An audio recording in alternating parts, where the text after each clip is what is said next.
ನೀವು ಚೆನ್ನಾಗಿದ್ರೆ ನಾನು ಚೆನ್ನಾಗಿರ್ತೀನಿ, ನೀವು ಖುಷಿಯಾಗಿದ್ರೆ ನಾನು ಯಾವಾಗಲೂ ನಗ್ನಗ್ತಾ ಇರ್ತೀನಿ. ಹೇ ಬೆಳ್ಳಿ, ಅಷ್ಟು ದೊಡ್ಡ ಗಾಯ ನಿನಗೂ ಆಗಿದೆ, ಇಂಡೈರೆಕ್ಟ್ ಆಗಿ ಎಲ್ಲ ಗಾಯಕ್ಕೂ ಮುತ್ತೂನೇ ಔಷಧಿ ಅಂತ ಹೇಳ್ತಿದ್ಯಾ?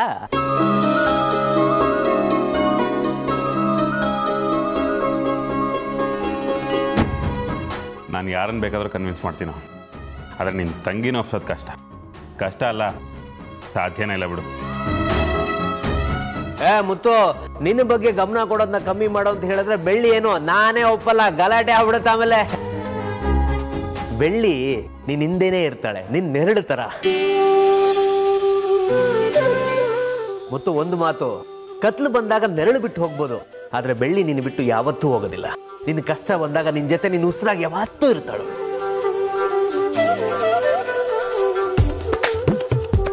ಮುತ್ತಣ್ಣ ಗೌಡ್ರೆ, ಬನ್ನಿ.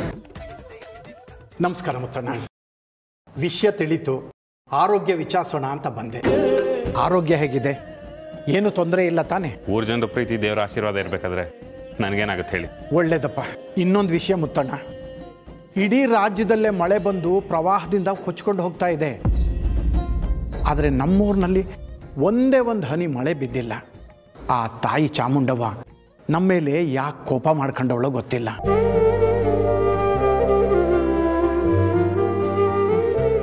ಗೌರ್ಮೆಂಟ್ನವರು ಡ್ಯಾಮ್ ತುಂಬೈತೆ, ನೀರು ಬಿಡ್ತೀವಿ ಅಂತ ಕತೆ ಹೇಳ್ತಾವ್ರೆ ಹೊರತು ಒಂದು ಬಾಕ್ಸೆ ನೀರು ಬಿಟ್ಟಿಲ್ಲ. ದನ ಕರುಗಳಿಗೆ ಮೇವಿಲ್ಲ, ಕುಡಿಯೋಕೆ ನೀರಿಲ್ಲ, ಜನರು ತುಂಬ ಕಷ್ಟಪಡ್ತಿದ್ದಾರೆ ಅಂತ ನನ್ನ ಗಮನಕ್ಕೂ ಬಂತು. ಈ ಬರಗಾಲನ ನಿವಾರಣೆ ಮಾಡಬೇಕು ಅಂದರೆ ಏನು ಮಾಡಬೇಕು ಅಂತ ಹೇಳಿ ನಾನು ಕೈ ಜೋಡಿಸ್ತೀನಿ. ಒಂದು ದಾರಿ ಇದೆ ಮುತ್ತಣ್ಣ. ನಮ್ಮೂರು ದೇವ್ರಿಗೆ ಮೈ ತುಂಬ ಒಡವೆ ಹಾಕಿ ಅಲಂಕಾರ ಮಾಡಬೇಕು. ವಿಜೃಂಭಣೆಯಿಂದ ಪೂಜೆ ಮಾಡಿಸಿದ್ರೆ ಆ ತಾಯಿ ಖಂಡಿತ ನಮ್ಮ ಮೇಲೆ ಕರುಣೆ ತೋರಿಸ್ತಾಳೆ. ಈ ಪದ್ಧತಿ ತುಂಬ ವರ್ಷಗಳಿಂದ ನಡ್ಕೊಂಡು ಬಂದಿದೆ. ಇದನ್ನ ದೊಡ್ಡ ಮನೆಯವರೇ ನಿಂತು ಪೂಜೆ ಮಾಡಬೇಕು.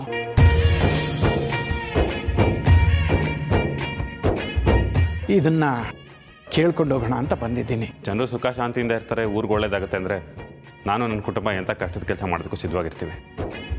ಪೂಜೆ ಯಾವಾಗ ಮಾಡಬೇಕು, ಹೇಗೆ ಮಾಡಬೇಕು ಅಂತ ಹೇಳಿ. ಆದರೆ ಒಂದೇ ಒಂದು ಸಮಸ್ಯೆ ಇದೆ ಮುತ್ತಣ್ಣ. ಸಮಸ್ಯೆನಾ? ಈ ಪೂಜೆನ ಮದುವೆ ಆಗಿ ಕೊರಳಲ್ಲಿ ತಾಳಿ ಇರೋ ಹೆಣ್ಮಗಳೇ ನಡೆಸ್ಕೊಡ್ಬೇಕು. ಆ ಹೆಣ್ಣು ನಿಮ್ಮನೆಗೆ ಸಂಬಂಧಪಟ್ಟಿರೋರೇ ಆಗಬೇಕು.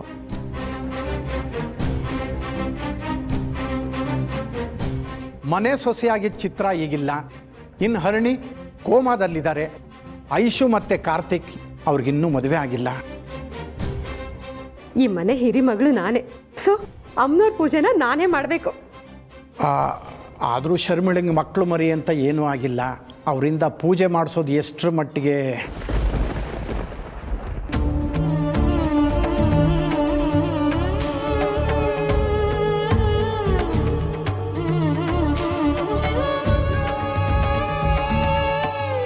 ನೀವು ತಲೆ ಕೆಡಿಸ್ಕೋಬೇಡಿ, ಹೇಗೂ ಐಶುದು ಸದ್ಯದಲ್ಲೇ ಮದುವೆ ಆಗುತ್ತಲ್ಲ.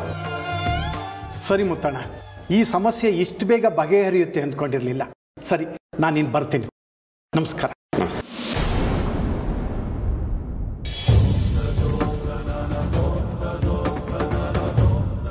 ಬಿಳಿ, ಐಶುನ್ ಬರೋದಕ್ಕೆ ಹೇಳಿ.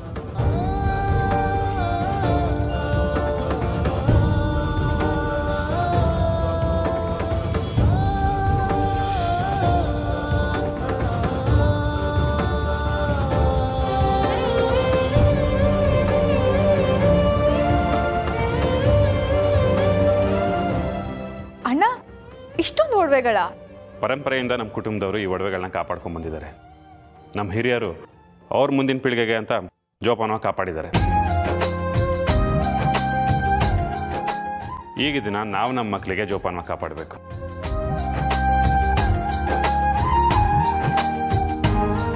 ನಾನು ಇದುವರೆಗೂ ಇದರಲ್ಲಿರೋ ಒಂದು ಒಡವೆನೂ ನೋಡಿರಲಿಲ್ಲ. ಎಷ್ಟು ಚೆನ್ನಾಗಿದೆ ನೋಡಿ ಅಣ್ಣ. ನೀನು ಮಾತ್ರ ಅಲ್ಲ, ನಮ್ಮ ಜನ್ರೇಷನ್ ಅವ್ರು ಯಾರೂ ನೋಡಿರೋದಕ್ಕೆ ಸಾಧ್ಯನೇ ಇಲ್ಲ. ಯಾಕೆಂದ್ರೆ ಇದನ್ನ ಯಾರಿಗೂ ತೋರಿಸೇ ಇರಲಿಲ್ಲ. ಇದೇ ಮೊದಲನೇ ಬಾರಿಗೆ ಎಲ್ರಿಗೂ ನೋಡೋ ಭಾಗ್ಯ ಸಿಗ್ತಿರೋದು. ಕರೆಕ್ಟು. ಹೆಂಗ್ ಸಾಧ್ಯ? ನೀನೇ ಬ್ಯಾಂಕ್ ಲಾಕರಲ್ಲಿ ಇರುತ್ತೆ ಅಂತ ಹೇಳಿದಲ್ಲ, ಇದೇನಾ?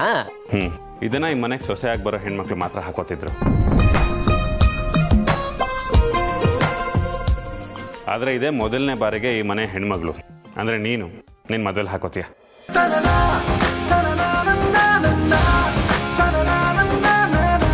ನಿನ್ನ ಮದುವೆ ಆಗ್ತಿದ್ದಾಗೆ ನೀನೇ ನಿನ್ನ ಕೈಯಾರೆ ಹೋಗಿ ಅಮ್ಮನವ್ರಿಗೆ ತೋರಿಸ್ಬಿಡು. ಅಲಂಕಾರ ಆದಮೇಲೆ ಶಾಂತಿ ಪೂಜೆ ನಡೆಯುತ್ತೆ. ಅದರಿಂದ ಊರಿಗೆ ಒಳ್ಳೇದಾಗುತ್ತೆ ಅನ್ನೋದು ಊರು ಜನರ ನಂಬಿಕೆ. ಊರ್ನವ್ರು ನಮ್ಮನ್ನು ಬಂದಿದ್ದಾರೆ ಅಂದಮೇಲೆ ನಮ್ಮ ಕೈಲಿ ಎಷ್ಟಾಗುತ್ತೋ ಅಷ್ಟು ಒಳ್ಳೇದು ಮಾಡೋಣ ಅಣ್ಣ. ಸರಿಯಾಗಿ ಹೇಳಿದೆ ನೋಡು. ಮಾವ, ಒಂದು ನಿಮಿಷ. ಯಾಕೋ ಒಂದು ವಿಷಯ ಸರಿ ಬರ್ತಿಲ್ಲ. ಪರಂಪರೆಯಾಗಿ ನಡ್ಕೊಂಬಂದಿರೋ ವಿಷಯನ ಈಗ ಸಡನ್ನಾಗಿ ಬದಲಾಯಿಸ್ತಿದ್ದೀರಲ್ಲ, ಇದು ಸರಿನಾ? ನಿನ್ನ ಮಾತು ಅರ್ಥ ಆಗಲಿಲ್ಲ ಮಾಯಾ. ಈ ಬೆಲೆ ಬಾಳೋ ಒಡವೆನೆಲ್ಲ ಮೊದಲಿಂದನೂ ಮನೆಗೆ ಸೊಸೆಯಾಗಿ ಬರೋ ಹೆಣ್ಮಕ್ಳು ಅಷ್ಟೇ ಹಾಕೋತಿದ್ದು. ಆದರೆ ಈಗ ನೀವು ಮನೇಲಿರೋ ಹೆಣ್ಮಕ್ಳಿಗೂ ಕೊಡ್ತಿದ್ದೀರಾ ಅಂದರೆ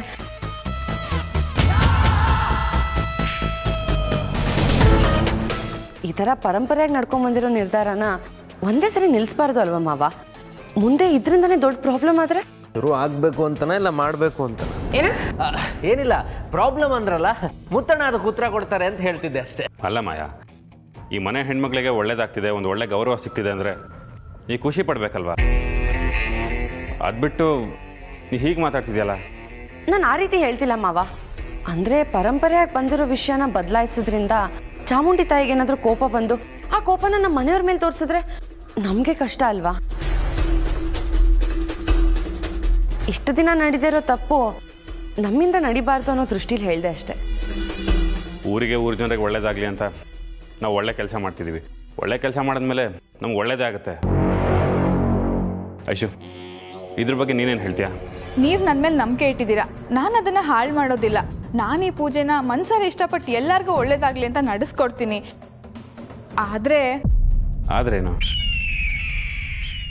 ನನಗಿಂತ ಈ ಪೂಜೆನ ನಿಮ್ಗೆ ಹೆಂಡತಿಯಾಗಿ ಬರೋರೆ ಮಾಡಿದ್ರೆ ಚೆನ್ನಾಗಿರ್ತಿತ್ತು ಅಂತ ನನಗೆ ಅನ್ನಿಸ್ತಿದೆ.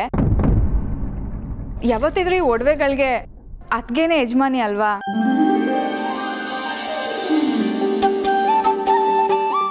ಅದಕ್ಕೆ ಅದಕ್ಕೆ ಕೈಲೇ ಪೂಜೆ ಮಾಡಿಸಿದ್ರೆ ಚೆನ್ನಾಗಿರ್ತಿತ್ತು. ಅದು ಹಾಗಲ್ಲ ಐಶು.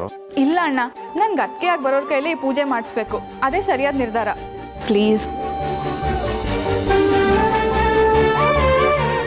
ಹೌದೌದು, ಐಶು ಹೇಳ್ತಿರೋದು 100% ಕರೆಕ್ಟ್ ಮುತ್ತು. ನನಗೂ ಐಶು ಹೇಳ್ತಿರೋದು ಸರಿ ಅನಿಸ್ತಿದೆ ಅಣ್ಣ. ಹೇಗಿದ್ರು ನಮ್ಮ ಮನೆಗೆ ಮಾಯಾ ತಾನೇ ಸೊಸೆಯಾಗಿ ಬರ್ತಿರೋದು, ಅವಳ ಕೈಲೇ ಪೂಜೆ ಮಾಡಿಸೋಣ.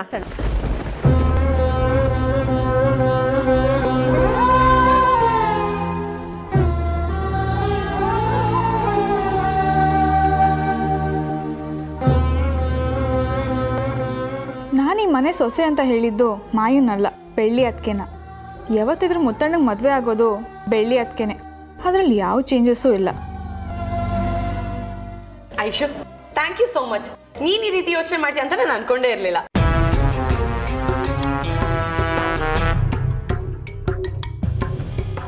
ಐಶು, ನಿನ್ನಿಷ್ಟದಂತೆ ಈ ಒಡವೆನೆಲ್ಲ ನಾನೇ ಹಾಕೋತೀನಿ, ಸರಿನಾ? ಸುಮ್ಮನೆ ನಿನ್ಗೆ ಯಾಕೆ ಬೇಜಾರು ಮಾಡೋದಲ್ವಾ? ಮಾವ, ಈ ಒಡವೆ ಎಲ್ಲ ಯಾವ ಸಾರಿಗೆ ಯಾವ್ದು ಮ್ಯಾಚ್ ಆಗುತ್ತೆ ಅಂತ ಟ್ರೈ ಮಾಡಿ ನೋಡ್ಲಾ? ಸರಿ, ಹಾಕು. ಥ್ಯಾಂಕ್ ಯು ಮಾವ.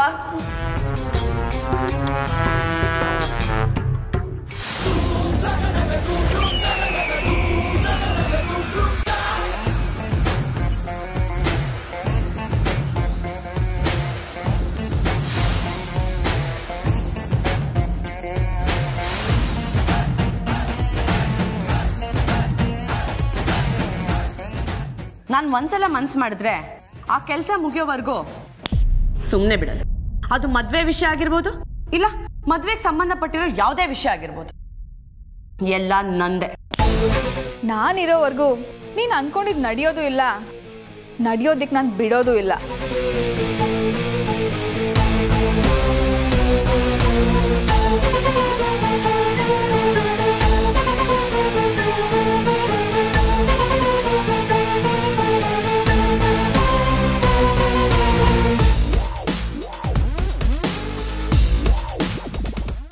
ಐಶು ಆಡ್ತಾಳೆ ಅಂತ ಇಷ್ಟೊಂದು ಕೋಪ ಮಾಡ್ಕೊಂಡಿದ್ಯಲ್ಲ ಮಾಯಾ, ಕೂಲಾಗಿರು.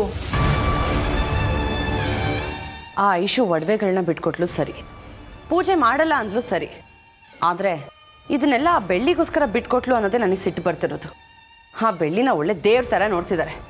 ಅವಳನ್ನೂ ಸೇರಿಸಿ ಎಲ್ರಿಗೂ ಸರಿಯಾಗಿ ಮುಹೂರ್ತ ಇಡ್ತೀನಿ, ನೋಡ್ತಿರು. ಆ ಬೆಳ್ಳಿ ಕೈಯಿಂದನೇ ಪೂಜೆ ಮಾಡಿಸ್ಬೇಕು ಅಂತ ಎಲ್ಲರೂ ರೆಡಿ ಆಗ್ತಿದ್ದಾರೆ.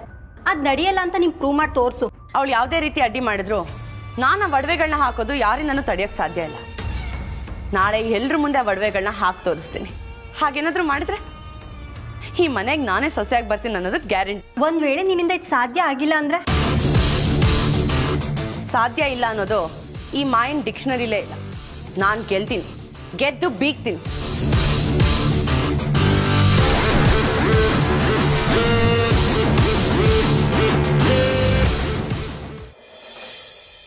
ಎಲ್ಲರೂ ಏನಾದರೂ ಸಿಕ್ಕಿದ್ರೆ ಸಾಕು ಅಂತ ಸ್ವಾರ್ಥದಿಂದ ಇರ್ತಾರೆ. ಆದ್ರೆ ನೀನು ಡಿಫ್ರೆಂಟ್ ಅಂತ ತೋರಿಸ್ಕೊಟ್ಟಿದ್ದೆ ಆಯುಷು. ಶಬಾಷ್.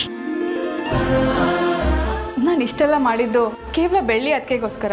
ಅವರೇ ಮನೆಗೆ ಸೊಸೆಯಾಗಿ ಬರಬೇಕು ಅಂತ ಆ ದೇವ್ರಲ್ಲಿ ಬೇಡ್ಕೊಂಡಿದ್ದೆ. ಅವ್ರು ಮಾತ್ರ ಅಮ್ಮನವ್ರಿಗೆ ಒಡವೆ ತೊಡಿಸ್ಬೇಕು. ಅಲ್ಲ, ಬೆಳ್ಳಿ ಸುತ್ತ ಒಳ್ಳೊಳ್ಳೆ ಮನಸ್ಸುಗಳು ಅವಳಿಗೆ ಒಳ್ಳೇದಾಗ್ಲಿ ಅಂತ ಹಾರೈಸ್ತಾ ಇರ್ಬೇಕಾದ್ರೆ ಬೆಳ್ಳಿ ಕೆಟ್ಟದಾಗತ್ತ? ಚಾನ್ಸೇ ಇಲ್ಲ. ನೋಡ್ತಾ ಇರು, ನನ್ನ ತಂಗವ ರಾಣಿ ತರ ಬೆಳ್ಳಿ ಮನೆ ಸೊಸೆಯಾಗಿ ಬಂದೇ ಬರ್ತಾಳೆ, ಎಲ್ಲರ ಆರೈಕೆ ಜೊತೆಗೆ. ಆದ್ರೆ ಆ ಮಾಯ ಇದ್ದಾಳಲ್ಲ, ಬೆಳ್ಳಿ ಅದಕ್ಕೆ ಅಮ್ಮನವ್ರಿಗೆ ಒಡವೆ ತೊಡ್ಸೋದನ್ನ ಕಿರಿಕ್ ಮಾಡಿ ಹೇಗಾರು ತಡಿತಾಳೆ. ಕಿರಿಕ್ ಮಾಡೋರಿಗೆ ಡಬಲ್ ಕಿರಿಕ್ ಮಾಡೋನು ಕಿರಿಕ್ ಪಾರ್ಟಿ ಷಣ್ಮುಗ. ನೋಡ್ತಾ ಇರಿ ಕಿರು ಬೆರಳಲ್ಲಿ ಹೇಗೆ ಮಾಯನ ಆಟ ಆಡಿಸ್ತೀನಿ ಅಂತ. ನೋಡ್ತಾ ಇರು ಮಾಯಾ.